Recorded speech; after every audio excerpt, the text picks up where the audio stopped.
আসসালামু আলাইকুম। তো পাকিস্তানি ভাই একটা খুলতেছে লটারি, দেয়া যাক কি মিলে। তো সবাই দেখেন, বহুত মানুষ। আসলে এই লটারি, এই নুনের লটারি অনেকগুলো আছে। কতগুলো আছে, 10 রিয়াল করে বেছে। এটি হইলো এটির মাঝে হয়তো মোবাইল টোবাইল দিয়ে আর গুলাই যেত না 10 রিয়ালের মধ্যে। তো এটা হইলো 50 রিয়াল। এটার মাঝে হয়তো মোবাইল দিতে পারে, কারণ 50 রিয়ালের মাঝে বালা করে কিছু দিলে আর ঠগ হইতো না নুনে। আর যদি 10 রিয়ালের মধ্যে মোবাইল দেয় তাহলে আর ঠগ হয়ে যাবো গা। তো দেখেন মানুষ কেমনে দেখতেছে। আলা খামসিন খামসিন আইও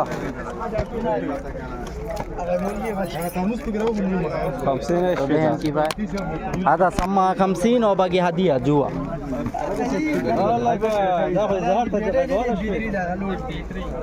এই যে একটা লাইট এরিয়া পাইছে আর একটা বক্স পাইছে, বড় বক্স। মা বলে চাইলো কাঁচারা নাই, বক্সটার দাম আছে 60 রিয়ালের। কাজটা হয়েছে না। তো সবাই ভিডিওটা শেয়ার করবেন, লাইক করবেন। তো সবাই ভালো থাকবেন। আসসালামু আলাইকুম।